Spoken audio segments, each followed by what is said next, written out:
Hello there, Lunch at Live. How are you? Live at lunch, not lunch at live, live at lunch. Sorry. How are you? I'm not eating my lunch. I'm having though a cup of cacao. You always see me and I have a mug in my hand, right? I'm having a mug of cacao. I don't know if you saw my Wednesday wellness post about magnesium. Super important, and cacao is a great source of that. And cacao is different than cocoa. It's I guess really the biggest difference is that it's just not processed down to cocoa, more like market cocoa. So cacao is more, it's much more bitter. But anyway, that's what I'm drinking here. Oh, and you know what I do to make it not be so bitter? The bitterness is good for your digestive system. So anything bitter helps your digestive system. But I add a little almond extract and a little stevia. So it's super, super yummy. And I'm a little bit later than I normally am on Fridays live at lunch. I'm normally closer to 1 than 2, but just how my schedule went today. So if the dogs interrupt, it's because this is normally when we're outside walking, but they'll deal. So I wanted to talk with you today about core wounds. And I don't know if you've heard this term before. I don't know if you know what they are. You kind of know what they are. But I just thought that it would be a really good topic for our Friday live at lunch because nobody gets through life without them. We just don't. It's just, I can't imagine who would. I just can't. Some people's are more difficult. Some people's run deeper, the wounding, but we've all got them. And when you have core wounds and they're deep enough or big enough to cause pain in your heart, like in your spirit, you're wounded, that affects your life now. And wounding can happen as life goes on, but a lot of our core wounds happen very early childhood. So there's 3 main things that children need when they're very, very young. And if they don't get them, or they don't get these 3 things in the way that they need, wounding's going to happen. So first, let me just talk about that. The 3 things that every child really needs, and when I say need, I mean need in order to develop in a way that is more whole. They feel more authentic to themselves. They don't find themselves in relationship issues later on or success issues. Things like that come from our core wounding, depending on what you've got. So the places that core wounds will show up if we don't get these 3 things. Number 1, a child, at least up until the age of 7, but even more so, needs to feel they are loved unconditionally. Loved unconditionally. And I don't know about you, but I know in my own life, I know how I was raised. I know how I did some parenting in the beginning of being a parent, and a lot of friends. There's a lot of condition that goes on, a lot of, making a child feel like if they aren't a certain way, their parent takes their love away. So sometimes that's using shame. I think sometimes teaching methods use shame, right? They think that shame is a way to motivate a child. But using shame, if you have a first grader and you say, "What's wrong with you? How come you can't get that?" That's a core wounding. So they feel like something's wrong with them. So particularly from their primary caregivers, like their parents, they need to feel unconditional love, that even if they mess up, okay, this is not acceptable, but we love you. The second thing that a child needs to have in their early years in order to really develop well and be successful later in life and not have to undo a lot of wounding is they need to feel significant. And that means they need to feel like their feelings and their opinions matter. It doesn't mean the household is going to change the rules to suit the 4-year-old or anything like that. You can do it in a way, okay, let's hear what you have to say. Well, no, we're not doing that, but I'm going to listen to what you have to say. It's the opposite of growing up in a household where you're told children are seen and not heard. Sorry. When you grow up and you're the parent, then you can say what you want. But right now, you don't get a say. You're a kid. And even though, like, mentally, that doesn't sound that harsh, if you're a young child, that's a core wound because they take into themselves the pain of that, which is, I am not significant. I don't matter. And that belief doesn't change as they grow. They may learn something differently, but that belief is still in their body and in their subconscious. I don't matter. And they'll probably decide some other beliefs as a result of that initial wounding and belief. Like, I don't matter. If I don't matter, it must be because I'm not good enough.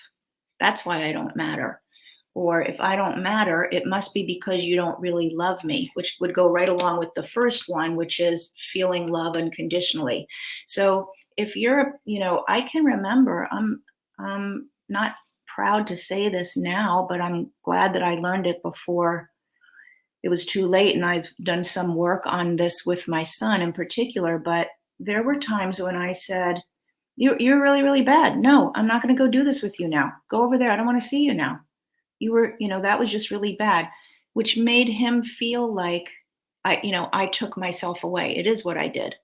And I experienced that so much in my own childhood. I'm going to take myself away because you've ticked me off, or I'm going to put you away because you ticked me off, which means, to the child, I don't love you right now. I don't love you. So those are the first two. The third one, so what did I say? I said unconditional love, feeling significant, and then feeling safe. Now, I don't mean safe like physical safe, although that is included, but you could be in a household where you never ever were hit. There was no physical worry about not being safe, but you didn't feel safe because you heard a lot of arguments about money. So once a child is old enough, first grade, second grade, they realize money is important and they're hearing arguments about money, let's say, and they make a decision. We're not in a good position. We have a lot of things to worry about. Like, I don't feel safe. You'll notice the child will say, I know we're not supposed to spend the money or whatever, because they just know, even though they don't really understand about money, they just know it's a problem. And also feeling safe could be, again, even without physical contact, living in an atmosphere where the adults do not have great anger management skills. So adults lose their temper, one or the other. Maybe one loses their temper and the other one's always walking around on eggshells, and the child realizes, this is bad. When I see the eggshells come out and I see the temper come out, I need to go and hide, or I need to go and try to not rock the boat by being extra good. That's the wounding. That's where the I need to be extra good comes from. I need to be perfect so I don't set off this cascade. And it has nothing to do with the child. It's because the adults don't have the best skills. They're doing the best they can. Who knows the circumstances, right? Who knows what they're dealing with, what their position is, the stress that they're under, what tools they have. But regardless of that, the impact is still the same on the kid. So those three things, feeling love unconditionally, feeling like your feelings and who you are matters, no matter how young you are in the house, and feeling like it's safe. The adults in this environment, they've got this covered. I can just be a kid because the adults have this thing called life handled. So what is going to disrupt that? If there's alcoholism in the household, if there is a single parent situation, money problems, anger problems, communication problems, if the adults take themselves away from each other, right? So maybe they don't do that to the child, but they do it to each other. And to the child, there's no one more important than these two adults, and nobody that they care more about expressing love. So that's core wounding, and it's core because it's during very important times of development, and it stays in your core being. And you may not even realize it, except that you're having this life experience where the same things keep showing up. You're in relationships where you're always working really hard, like maybe you did when you were a kid, to try to keep everything calm. Or maybe you're in relationships that you don't feel love, but you didn't feel love when you were a child, so that feels very normal. Or let's take it out of relationships. Maybe for yourself, you just have a constant feeling of sadness or unworthiness. It all comes from the core wounding. Now, maybe that's not that new of information, or maybe it is, I don't know, but those specific three things. One reason why therapy doesn't work sometimes, and therapy can be great, right? Therapy totally serves its purpose, but a lot of times, I'll be working with clients and they're like, why didn't I handle this in therapy? Because you may be working on the conscious understanding of that. Like, oh, yep, my father was an alcoholic. Yep, it was volatile in my household. I totally get that. It wasn't his fault, or it had nothing to do with me. You get it cognitively here, consciously. But the subconscious beliefs that were created at the time of your development, when you're 3, 5, 8, 9, 10, 11, middle school years, and you're developing and you're making decisions about yourself, and you're creating your relationship with self and your relationship with the world. So that's what's going on. That's what you're creating. And these things are happening, and you're making beliefs about yourself. They're unfounded beliefs, they're misperceptions, but you still make them. So now you're 45 years old and you're in therapy, and I've gone to therapy, I've gone to marriage therapy, I've gone to my own therapy, and I've experienced what I'm talking about, and I experienced some great things in therapy, and I experienced some things where it just didn't get better until I kept searching and looking, like, what's going on. So I got the understanding, but the belief that I had about myself still existed. So for instance, just this week, I was talking to a client, and she was like, she has a lot of sadness in her body, a lot of like sadness. There's been no joy for a long time. She works really hard. And the conversation we were having was, I know I'm a good parent. Like, I know I did a great job and I did everything I could. And yet inside, I feel like a terrible parent. I have a lot of guilt about how I parented, but I know I did everything. But the core belief for her, and it's not only about her parenting, but the core wounding that happened to her was really, I'm never enough, and I'm bad, like I'm not lovable. She really got not the feeling of love when she was quite young.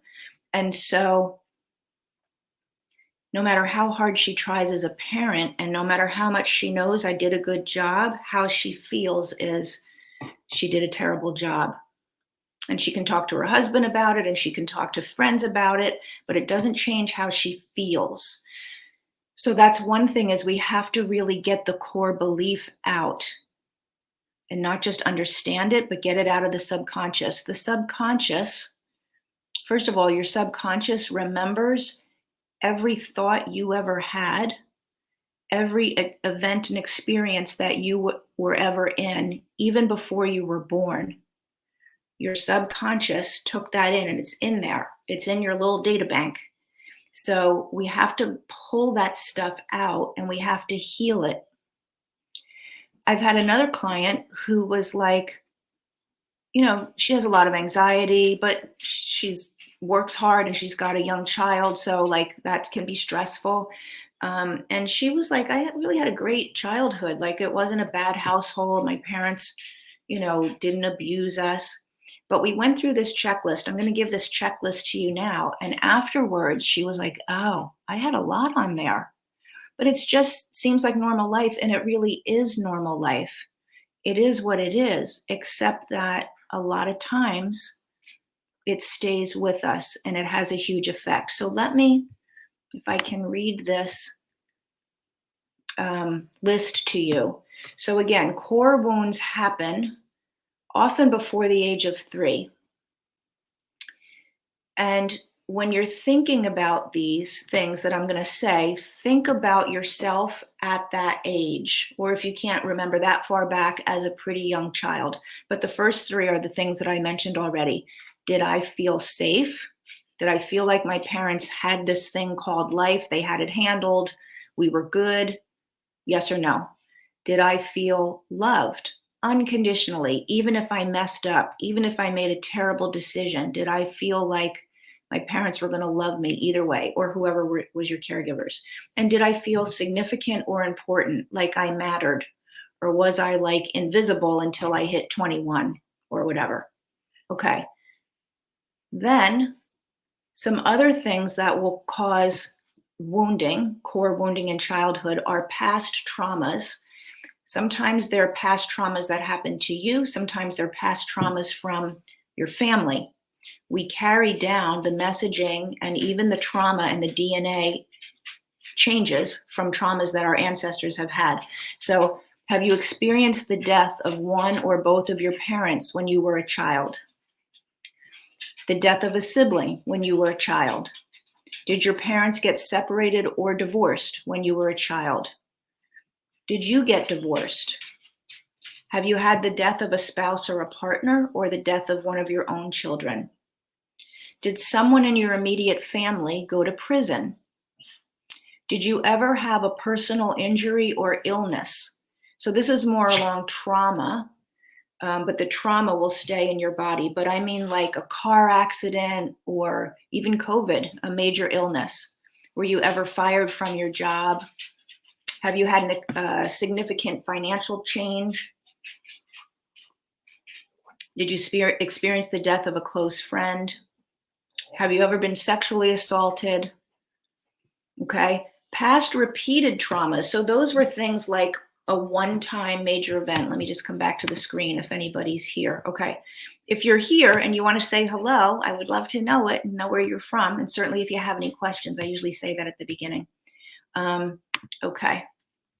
Let me go back. So those things were one-time events. Now, these are things that are repeated. And the thing about this is when they get repeated, we start to just think it's normal. We just adapt to it and we act like it's normal. So it might be bullying at school or bullied at home. You might know it's not normal or it shouldn't be, but it just becomes the way your life is. Are you a member of a group of people who have experienced persecution? So that could be racial, it could be sexual, it could be from an immigrant group. Are you part of a group that gets persecuted? Have you experienced child abuse, verbal, emotional, physical, sexual, or neglect?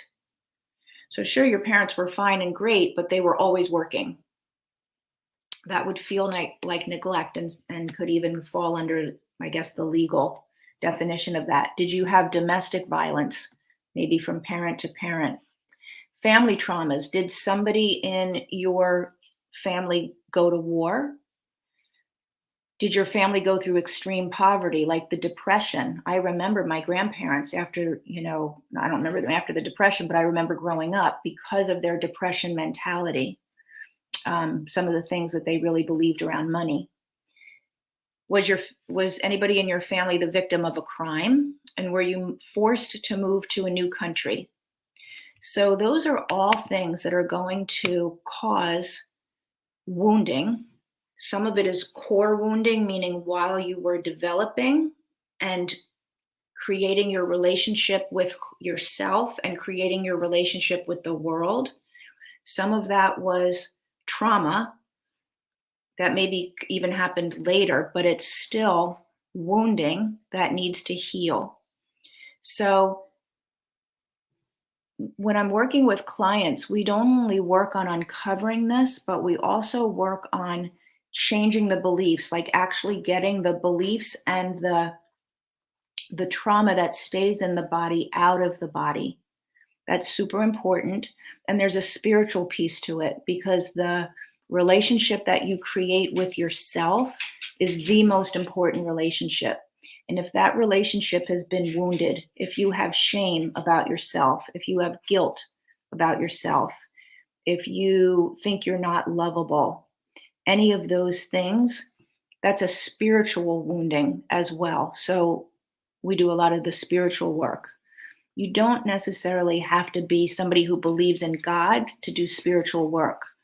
But I strongly recommend, if any of those things sounded familiar, like, yeah, I had that, or in your childhood there was core wounding, you want to take a look at your spirit, because what's happened is your mind, body, and spirit are all over the place. They are not in alignment.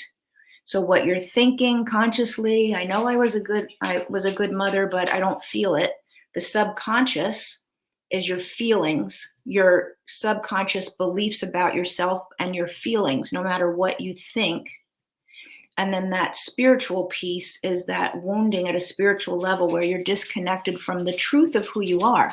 It's really the truth of who you are. Your heart and your spirit know the truth of who you are. But you made up a belief when somebody didn't take care of you the way that you needed. And what's going to cause a wound for one person may not necessarily be the same for someone else. Okay?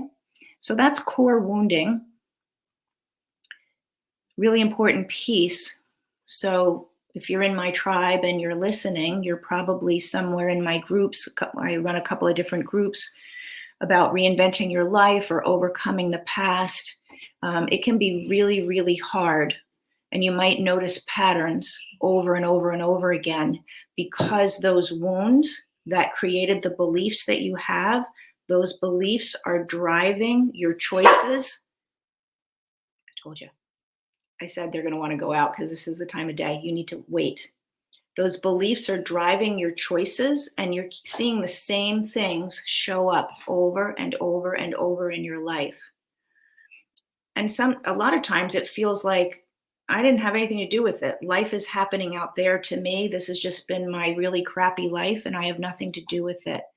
But I promise you, from the bottom of my heart, there's a ton to do with it, because the thoughts and the feelings that you have about yourself do create your reality.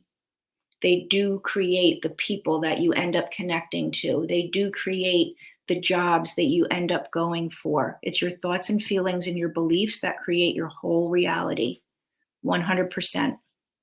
Even when people have died in your life, how you relate to that is 100% the result of how you developed yourself and how much those core wounds are still at play. Okay? So I think it's time for me to go walk the dogs. And, every Friday, live at lunch. When I started, I said lunch at live. Live at lunch every Friday. There's the coffee conversations several times a week that are just short 5-minute conversations, things to think about. There's always inspiration. And once a month, there's a workshop and or a master class that, instead of me talking to a screen by myself and I have no idea who's out there, once a month, it's a registration thing where you register and we will be interactive with whomever shows up. So those are all the ways that I try to connect with you here. Hey, Patricia, don't worry. The replay is going to go on. The replay is going to come on. Patricia's saying she missed this because I am wrapping up, but the replay will be here. And sometimes I feel like Facebook, it looks different now. It looks like it ended, but if you scroll down and you hit the title, it'll replay again. And if it doesn't, if you have trouble, let me know and I'll just take the recording and post it. So no worries at all. But everything that I just mentioned are all of the ways that I try to provide content and service to people. And you're welcome, Anna. Hi, Anna. I remember you. The other thing, your name actually reminded me, is when those core wounds are not healed, it keeps your nervous system off. There's a stress there. And that contributes to chronic health issues, gut issues, right? Gut issues, autoimmune. I'm going to have to go. I'll talk about that. I'll talk about that next week. But here's the thing. If you, now I got to go. Somebody's doing a delivery. All right. The replay will be here. Thank you. See you later. Bye.